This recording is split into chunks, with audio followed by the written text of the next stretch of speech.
السلام علیکم dear reader and listeners, Urdu novels library میں آپ کا ڈھیر سارا ویلکم۔ رمز جنون کی ایپیسوڈ 74 کا پارٹ 3 لے کر حاضر ہوئی ہوں۔ اگر آپ نے ابھی تک میرے اس چینل کو سبسکرائب نہیں کیا تو جلدی سے ابھی سبسکرائب کر دیں، لائک اینڈ شیئر کریں اور اپنی رائے کامنٹ باکس میں لازمی دیں۔ میرا دوسرا چینل ہے رومانٹک اردو ناولس، اس کو بھی جا کے سبسکرائب کریں۔ چلیں ویڈیو کو سٹارٹ کرتے ہیں۔ اتنی تعلیم اس لیے دلائی تھی کہ تم یہ سوچ رکھو ایک عورت کی پاکیزگی کے لیے تمہیں کسی ثبوت کی ضرورت پڑے گی۔ تم نے مجھے ایک عورت ہونے کے ناطے بھی شرمندہ کر دیا۔ شازمہ خان کے سوال پر آریان نے زخمی شرمندہ نظریں اٹھاتے ان کی طرف دیکھا۔ وہ کیسے بھول گیا تھا جس نے کیا اس کی پکڑ نہ ہوتی، سوال نہ اٹھتے، کاش سوال مسز خان کرتی، اس کی ماں نہ کرتی۔ مام، آریان نے انہیں آہستگی سے پکارا۔ شازمہ خان کا ہاتھ اٹھتا کاٹیج کے سناٹے کو چیر گیا۔ وہ اپنا لفظ کو چلتے اپنی نگاہیں چکا گیا تھا۔ کاش یہ تھپڑ بھی مسز خان مار دیتی، اس کی ماں نہ مارتی۔ وہ نگاہیں اٹھانے کے قابل بھی نہ رہا تھا۔ نہ وہ اس سب کا حقدار تھا کہ مسز خان اتنی بے رحمی دکھاتی۔ بس مسز خان سے ایک ہی سوال پوچھنا چاہتا تھا کہ اتنے دنوں سے وہ اس کی باہوں میں، اس کی قربت میں مسکراتی تھی، اس کا ساتھ دیتی تھی، کیا وہ تب بھی ریپ کر رہا تھا؟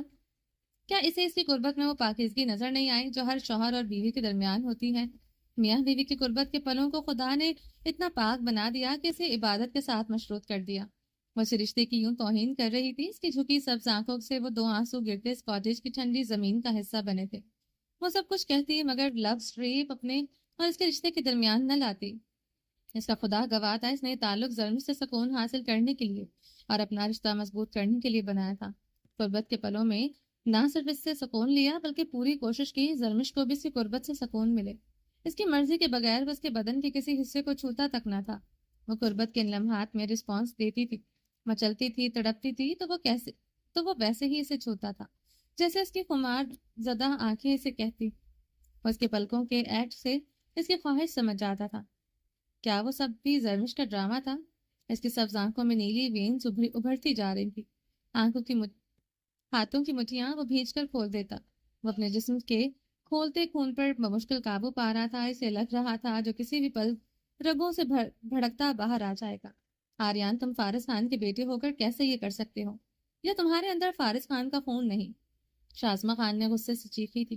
دنیا میں دو عورتوں کے سامنے سر جھکا سکتا ہوں، وہ ہیں میری ماں اور میری بیوی۔ کسی سلاخ سے بھی آپ میرا وجود چیر دیتی، اف نہ کرتا، مگر آپ خود کو گالی دیں گی، برداشت نہیں کروں گا۔ آریان خانزادہ نظریں جھکائے اپنی مٹھی بھینچے گرایا۔ کیا کرو گے آریان؟ قید کرو گے ماں اور بیوی کو؟ قید تو میں ہو چکا ہوں۔ بیوی کی محبت اور ماں کے احترام میں وہ اپنی سبز وینز ابھری نمایاں ہوتی آنکھیں شازمہ خان کی آنکھوں میں گاڑ کیا۔ آئندہ مجھے فارس خان کا تانا نہیں دیں گی آپ؟ اور انشر شہادت اٹھائے اپنی ایک ایک لفظ پر زور دیتے وارن کرنے کے انداز میں کمرے کی جانب بڑھا جہاں سے اس معصوم وجود کی ہچکیوں کی آواز آ رہی تھی۔ لفظ معصوم، وہ سوچتے وہ کمرے کی طرف بڑھتے بڑھتے کہکا لگا گیا۔ اس کہکے پر کمرے میں موجود زرمش کی سسکیاں تھمی تھی۔ ورنہ کیا کرو گے آریان؟ شازمہ خان کے سوال پر آریان خانزادہ کے قدم رکے تھے۔ نفسیاتی مریض پاگل کہا، آپ نے مجھے میرے خلاف اتھارٹیز کو لیٹر یہی لکھا تھا نا؟ آریان خانزادہ نے مڑتے ہوئے سوال کیا۔ تو سمجھ لے مام، ایک پاگل نفسیاتی انسان بہت کچھ کر سکتا ہے، خود کو بھی نقصان پہنچا سکتا ہے۔ You are you employing all harm me like freeze and your sister did؟ یعنی تم مجھے خود کو نقصان پہنچانے کی دھمکی دے رہے ہو؟ یعنی جو فارس اور تمہاری بہن نے کیا وہی کرو گے؟ شازمہ خان انگریزی میں بولتے آریان کے مقابل آئی۔ میری رگوں میں خون فارس خان کا دوڑ رہا ہے مگر میں فارس خان جیسا نہیں ہوں۔ آریان خانزادہ شازمہ خان کی آنکھوں میں دیکھتے بولا، اچھا تو پھر اپنی بیوی کو نقصان پہنچاؤ گے، اسے مارو گے؟ شازمہ خان چپتے سوال پر آریان خانزادہ کے لبوں پر تلخ مسکراہٹ دوڑی تھی۔ میری بات کا جواب دے مام۔ وہ شازمہ خان کی آنکھوں میں آنکھیں ڈالے ان کے قریب ہوا۔ ایسا بھی کیا دیکھ لیا آپ نے جو آپ شرمندہ ہو گئی؟ ایسے کون سے صفاق نشان آپ کو مسز خان کے بدن یا بستر پر ملے؟ آریان خانزادہ نے کاٹدار لہجے میں سوال کیا۔ شازمہ خان اس کے سوال پر چیخی تھی، مام چلانے سے میرا سوال وہی رہے گا، مسز خان بیوی ہے میری، کیا آپ کو ان کے بدن پر میرے کیے ہوئے کسی تشدد کے نشان ملے، کسی تھپڑ، کسی بھی درندگی کے نشان ملے؟ وہ برفیلے لہجے میں سوال کر رہا تھا۔ میں تمہارے ایکٹ پر نہیں، تمہاری سوچ پر شرمندہ ہوں۔ تمہاری سوچ میں درندگی تھی آریان جس پر تم شرمندہ تک نہیں ہو۔ شازمہ خان چلائی تھی، میں شرمندہ ہوں یا نہیں مام، یہ میرا اور مسز خان کا معاملہ ہے، آپ کو کوئی وضاحت نہیں دوں گا۔ وہ سنجیدگی سے بولتے کمرے میں داخل ہوتے اندر سے لاک لگا گیا تھا۔ شازمہ خان خود پر ضبط کرتے لیونگ ایریا کے صوفے پر بیٹھی تھی، جانتی تھی وہ ان کی موجودگی میں زرمش کو ایک آنچ نہیں پہنچا سکتا تھا۔ کمرے میں ہر سو سرخ لپکتی روشنی اور آتش دان کی تھر تھراتی لو پھیلی تھی. وہ زرمش کے لب کپ کپائے تھے. وہ سرخ لہنگے میں ملبوس کھلے بالوں کے ساتھ کانپتی سانسوں کے ساتھ ایسے اسے دیکھتے پیچھے ہٹ رہی تھی. اس کے نازک قد و خال خوف سے ہچکولے پھر رہے تھے. اس کی پیشانی پر پسینے کے قطرے موتیوں کی طرح چمک رہے تھے، جیسے برف سے دہکتی سل پر شبنم کی بوندیں گری ہوں. وہ اپنی نیلی وین سے ابھری آنکھیں زرمش کے وجود پر گاڑے ہوئے تھا. زرمش کے لرزتے ہونٹ کچھ کہنے سے قاصر تھے اور ریڑھ کی ہڈی میں سنسناہٹ پھیلتی جا رہی تھی. آریان خانزادہ کی ساکت نگاہیں ایک پل کے لیے بھی اس سے نہیں ہٹ رہی تھیں. وہ پیچھے ہٹی، مزید پیچھے، حتیٰ کہ گرم آتش دان کی تپش نے اس کی کمر کو چھو لیا. مگر وہ تپش اسی لمحے آریان کی نگاہوں کے سامنے بے معنی تھی. کمرے میں صرف دو نفوس کسی سائے کی مانند کھڑے تھے. ایک وہ جو خوف سے لرز رہا تھا، دوسرا جو خاموش تھا مگر گونج رہا تھا. آتش دان کی تپش اس کے نازک کمر کو جھلسا رہی تھی، مگر وہ کانپتے ہوئے مجسم نگاہوں سے بلٹرس پیس کو دیکھ رہی تھی. وہ اس کی طرف ایک ہی جست میں بڑھتے، اس کی نازک کمر میں ہاتھ ڈالتے اسے خود میں بھینچ گیا. زرمش سے سسکاری بھرتے اس کے چوڑے سینے میں آن سمائے. آتش دان کی آنکھ کی تپش سے زیادہ مقابل کے لمس نے اس کی کمر کو جلایا تھا. بلٹرس پیس کے ہاتھ کی تپش سے وہ دہک اٹھی تھی. وہ اس کے چوڑے چٹانے سکس پیک سینے پر ہاتھ رکھے اسے مجسم ہراساں نگاہوں سے دیکھ رہی تھی. نازک بدن سوکھے پتے کی مانند کانپ رہا تھا. بلٹرس پیس کی عجب سی خوشبو اس کے حواس معطل کر رہی تھی. وہ اسے دیکھتے مسلسل سسکاریاں بھر رہی تھی. آتش دان کی آنکھ نے حدت اس کی نازک دودھیا کمر کو واقعی بہت بری طرح جھلسایا تھا. اوپر سے کمر کے جلتے حصے پر ہاتھ رکھ کے اسے مزید جلا رہا تھا. آریان خانزادہ نے زرمش کی کمر پر ہاتھ رکھا. وہ اسے سختی سے اپنے سینے سے لگا گیا. وہ اپنے قدم پیچھے کی طرف بڑھانے لگا. زرمش لرزتی ہوئی خاموشی سے اس کے قدموں کے ساتھ پیچھے بڑھتی رہی. آریان نے کمرے کی کھڑکی ہولے سے کھولی، باہر ہاتھ بڑھا کر برف کی ایک مٹھی اٹھائی اور کھڑکی دوبارہ بند کر دی. زرمش اسے بھیگی ہراساں نگاہوں سے دیکھتی جا رہی تھی. زرمش کی دھڑکنیں آریان خانزادوں کو اپنے کانوں میں بجتی محسوس ہو رہی تھی. وہ برف کا گولا بنائے زرمش کے کمر کے جلتے حصے پر رکھ چکا تھا. زرمش سسکاریاں بھرتے اس کے سینے میں سماتی جا رہی تھی. وہ بہت بے رحمی سے وہ برف اس کی کمر پر رگڑ رہا تھا. زرمش کی دبی دبی سسکاریاں کمرے میں گونج رہی تھی. آہستہ سسکاریاں بھرو مسز خان، ورنہ موم سمجھیں گی میں تمہارا ریپ کر رہا ہوں. اس کے کان میں جھکتے پکارا تھا. زرمش کی سسکیوں کی رفتار مزید دھیمی ہوئی تھی. وہ اسی لیے بیڈ کی طرف بڑھتے سے سختی سے بیڈ پر دھکیل گیا. زرمش اوندھے منہ بیڈ پر گرتی، منہ پر سختی سے ہاتھ جما گئی تھی. وہ بلٹرس پیس کے خوف سے اب لبوں سے آواز بھی نہ نکال پا رہی تھی. آریان خانزادہ نے زرمش کی طرف بڑھتے اس کی کمر کے برہنہ حصے پر وہ برف رکھی.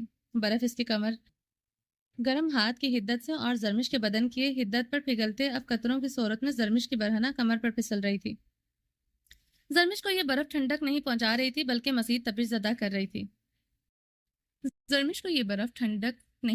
تھی بلکہ مزید تپش زدہ کر رہی تھی. آریان کی پرتپش سانسیں اس کی پچھلی گردن پر بکھر رہی تھی. وہ اپنا چٹان جتنا وزن اس کے بدن پر ڈالے ہوئے تھا. زرمش کو اس کے وزن کے نیچے اپنی سانسیں بند ہوتی محسوس ہو رہی تھی.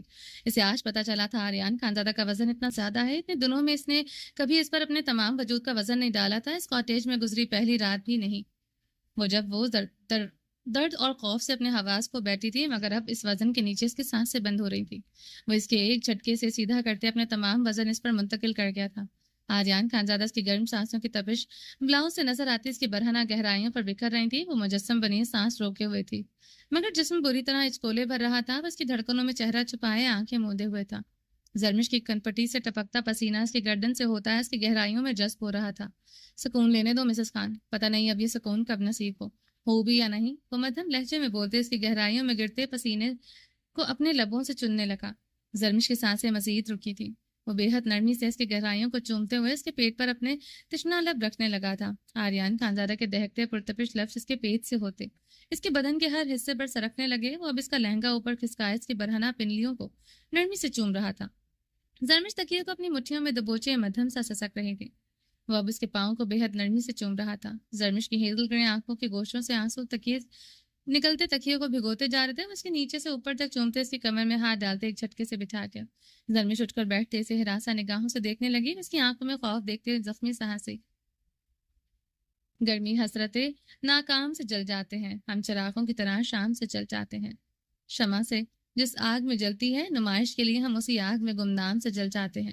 خود نمائی تو نہیں، شور اب باب وفا جن کو جلنا ہو وہ آرام سے جل جاتے ہیں.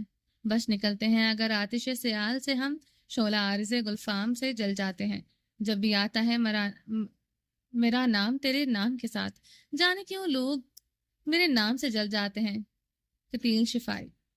وہ زرمش کے لبوں پر انگوٹھا پھیرتے ہوئے اس کی ہیزل گرے آنکھوں میں دیکھتے گمبھیر لہجے میں بول رہا تھا. وہ اسے سہمی نگاہوں سے دیکھتے ہوئے بیٹھ کے فراؤن میں سما رہی تھی. وہ اس کی آنکھوں میں خوف دیکھتے بیت سے اترا جھٹکتے ہوئے اس کے پھولوں سے بھی نازک مہکتے وجود کو گود میں اٹھا گیا تھا. زرمش اسی سینڈو مٹھیوں میں جکڑے کپ کپاتے ہوئے اسے دیکھنے لگی. چلو آج تم مجھ سے جی بھر کر نفرت کا اظہار کرو اور میں جی بھر کر محبت کا. جو کچھ بھی ہمارے دلوں میں ہے وہ آج کی رات لبوں پر آ جائے. ہو سکتا ہے یہ برفیلی قہر برساتی رات ہمارے مقدر میں ہو پھر یا نہ ہو. وہ اس کے سہمی ہوئی آنکھوں میں گہری نگاہ ڈالتے ہوئے آتش دان کی طرف بڑھنے لگا. زرمش اس کے سینڈو کو مٹھیوں میں جکڑے بہت بری طرح کانپ رہی تھی. اس کے کانپتے بدن پر آریان خانزادہ کی گردن میں گلٹی ابھرتے معدوم ہوئی تھی. وہ اس سے ڈرتی ہے وہ جانتا تھا، مگر اتنی شدت سے ڈرتی ہے وہ نہیں جانتا تھا. یہی ڈر آج اس کے درمیان نفرت کی دراڑ کی صورت میں حائل ہو گیا تھا. وہ نرمی سے اس سے اونچے فلور کشن پر بٹھا گیا تھا جو آتش دان کے قریب پڑا تھا. کمرے کی زرد روشنی بجائے وہ ٹیبل پر بڑی بڑی کینڈل پکڑے آتش دان کی طرف بڑھتے.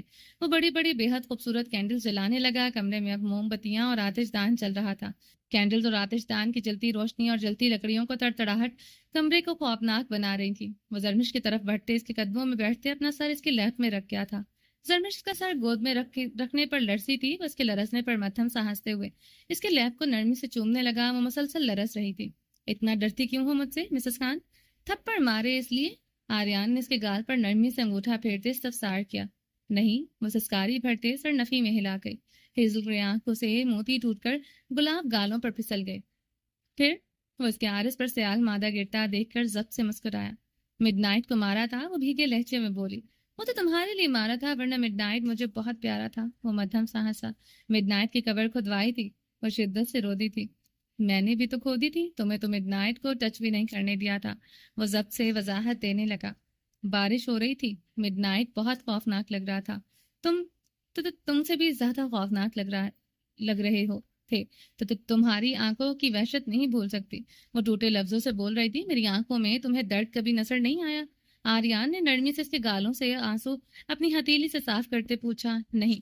وہ سر نفی میں ہلا گئی.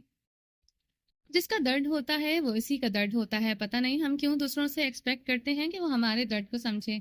وہ اس کے نہیں پر کرب سے سوچتا مدھم سا ہنسا تھا. اور بتاؤ کیوں ڈرتی ہو؟ وہ سنجیدگی سے مزید استفسار کرنے لگا. تم نے مجھے ٹائیگر کے سامنے کرسی پر باندھا تھا. وہ روتے ہوئے بتا رہی تھی. وہ تو 3 ڈگری اسکرین تھی. وہ مدھم لہجے میں بولا. میں نہیں مانتی. وہ ٹائیگر ہی تھا. میں نے خود اسے جنگل میں دیکھا تھا. تم نے اس کے آگے فرنانڈس کی لاش ڈالی تھی. وہ کپکپاتے لبوں سے اس کے گناہ بتا رہی تھی. اس کتے کا نام کیوں لیا؟ وہ سرد برفیلے لہجے میں یکدم گررایا. زرمش سہمتے ہوئے پیچھے ہوئی تھی. وہ اس کی کمر میں ہاتھ ڈالتے اسے اپنے قریب کر گیا تھا. وہ کٹی ڈال کی طرح اس کے سینے میں سمائی تھی. اور بتاؤ کیوں ڈرتی ہو؟ وہ اس کی بھیگی آنکھوں میں سبز آنکھیں گاڑ گیا. تو تم نے میرا مطلب اس کتے کو مارا تھا. وہ سہمتے ہوئے بولی. وہ فرنانڈس کو کتا کہنے پر کہکا لگا گیا تھا. زرمش اس کے کہکے پر مزید سہم گئی تھی. یہی نام ڈیزرو کرتا ہے نا. وہ نرم سا مسکرایا تھا. تو تمہارے کہکوں سے ڈر لگتا ہے؟ وہ روتے ہوئے سے بتا رہی تھی. اگر کہکے نہیں لگاؤں گا تو مر جاؤں گا. وہ نگاہیں نیچے کیے بولا. اور بتاؤ. سبز آنکھیں ہیزل گرے آنکھوں میں گڑھی تھی. بیسمنٹ میں اس آدمی کے گال کو لوہے کی گال سے کیا حشر کیا تھا. وہ کپکپاتے لبوں سے بمشکل بول رہی تھی. اسے تمہارے گال کو چھوا تھا. تمہیں تھپڑ مارا تھا. وہ برفیلے لہجے میں جواباً پکارا. تم جانتی ہو کیا ان لوگوں کے بارے میں مسز خان؟ ان پر کتنے ہی معصوم جانوں کا خون تھا. عورت کی عصمت دری کا گناہ تھا. وہ ایک لفظ پر زور دیتے اسے شعلہ اگلتی زبان سے بول رہا تھا. تو تم نے مجھے بھوکا رکھا. مجھے سزائیں دی. تمہیں میری قبر کھودی. مجھے تھپڑ مارا. تمہارا تھپڑ کتنا درد دیتا ہے تمہیں نہیں پتا. کبھی خود کو مارو تمہیں پتہ چلے. سانس رکنے لگتی ہے. بس سسکیاں لیتے ٹوٹے لفظوں سے مزید بولنے لگی تھی. بھوکا رکھا. کھانا بھی تو کھلایا. قبر کھودی تھی صرف مگر تمہیں اس کھڈے میں ہی نکالا تھا.